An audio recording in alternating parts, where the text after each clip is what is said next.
especial, e a mais relevante para a matéria penal, inciso 6, que é o habeas corpus, né? Então, ele incluiu aí o habeas corpus.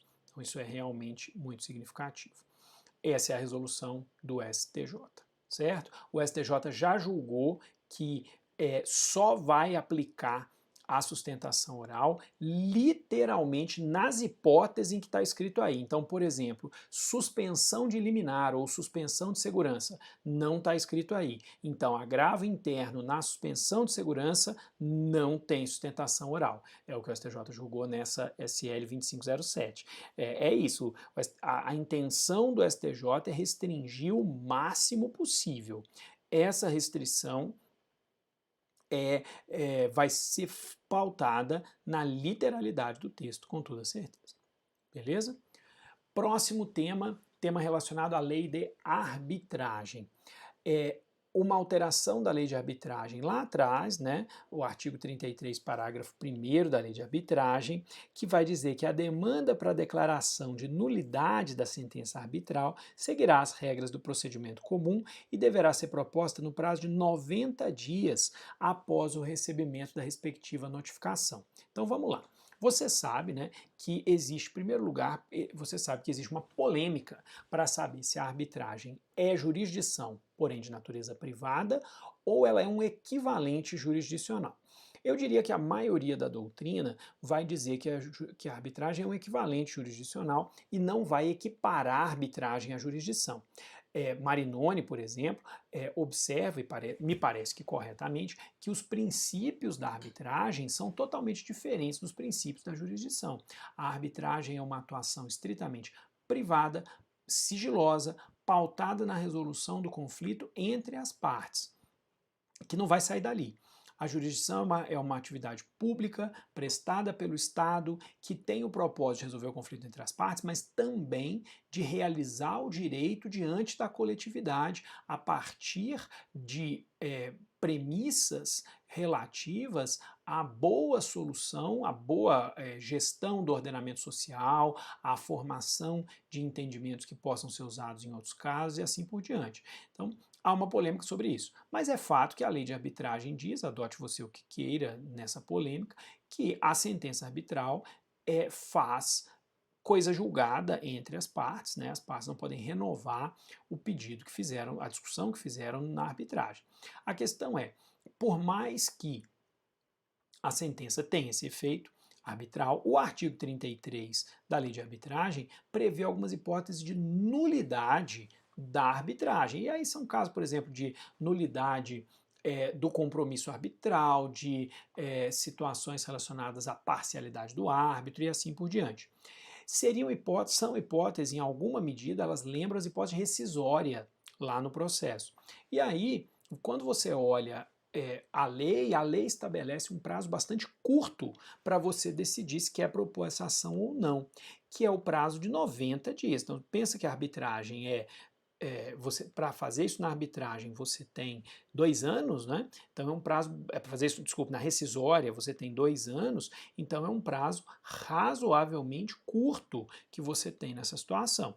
O STJ entendeu que esse prazo só é delimitado para essa ação. Ou seja, se a matéria for daquelas que você poderia alegar em impugnação ao cumprimento de sentença, então matérias defensivas típicas do cumprimento de sentença continuam podendo ser alegadas mesmo depois desse prazo de 90 dias. Então, você pega o 525, parágrafo 1º, aquelas matérias que estão no 525, parágrafo 1º, são passíveis de alegação mesmo depois dos 90 dias, quando você tiver em cumprimento de sentença. Quando a outra parte, né, no caso, ingressar contra o cumprimento de sentença contra você.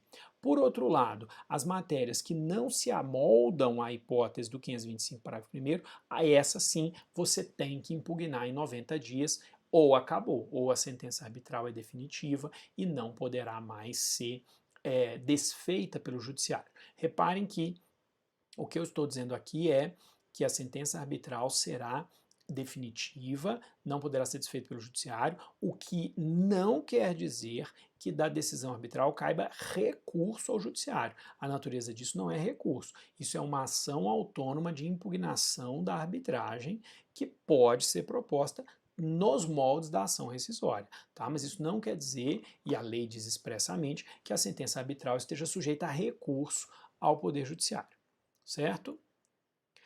Outra questão também que o STJ decidiu em 2022, que chamou bastante atenção da doutrina, até porque o professor Fred Didier está envolvido pessoalmente nesse caso, é que o STJ entendeu que ele mesmo resolve conflitos de competência entre tribunais arbitrais, ainda que vinculados à mesma Câmara, se não houver disciplina regulamentar e, evidentemente, se forem tribunais vinculados a câmaras diferentes. O que aconteceu nesse caso? Você tinha duas partes que estavam envolvidas em mais de um contrato, esses contratos previam câmaras arbitrais distintas, ambos previam arbitragem, previam câmaras arbitrais distintas e, no entanto, as duas arbitragens acabaram sendo acionadas ao mesmo tempo, né? Aliás, câmaras, você teve duas arbitragens, é isso, era a mesma Câmara, mas você teve duas arbitragens acionadas simultaneamente que acabaram indo para câmaras arbitrais, tribunais arbitrais diferentes da mesma Câmara, né? Então, ou seja, órgãos arbitrais, julgadores, se quiserem, julgadores diferentes, embora pertencentes à mesma Câmara. E não havia regra para resolver qual das duas arbitragens ia seguir. E aí isso gerou um conflito de competência entre os tribunais arbitrais, o tribunal A, composto pelos julgadores XYZ, e o tribunal B, composto pelos julgadores WJH.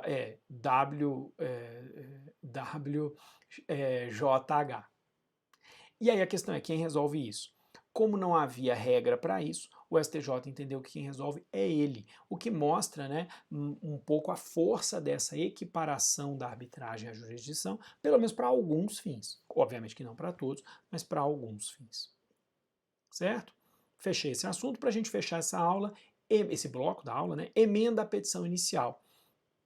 O STJ entendeu que a emenda à petição inicial é admissível mesmo após a contestação ou os embargos monitórios, desde que não modifique o pedido ou a causa de pedir. Então, quando a gente fala até quando pode emendar a inicial, a resposta é, pela literalidade do código, você pode fazer modificações do pedido, da causa de pedir, até a citação.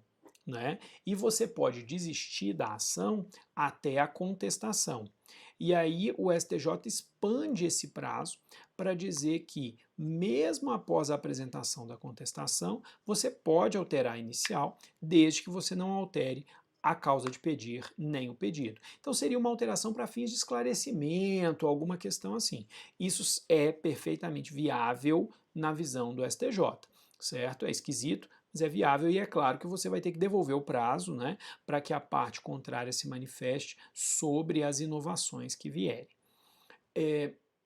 Outra questão também relacionada a isso é que, essa é muito interessante, o ato do juiz que determina a emenda à petição inicial não foi considerado pelo STJ como uma decisão e sim um despacho.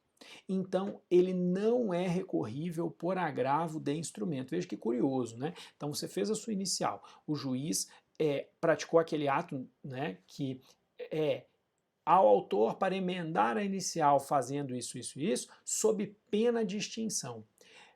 A dúvida é, esse ato é recorrível, portanto é uma decisão interlocutória, ou é irrecorrível, portanto é um despacho?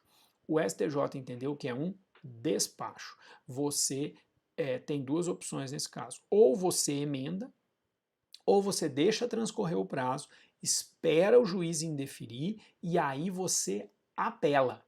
Né? E aí seria o caso de apelação, mas você não teria a prerrogativa de recorrer já dessa decisão antes que o juiz profira a decisão de indeferimento. Então, esse ato jurisdicional que diz emende a petição inicial seria, então, não seria uma decisão, né? A discussão é se seria uma decisão ou não, não seria uma decisão, seria apenas um despacho, você teria que aguardar o indeferimento da inicial e aí depois fazer a apelação, apresentar a apelação.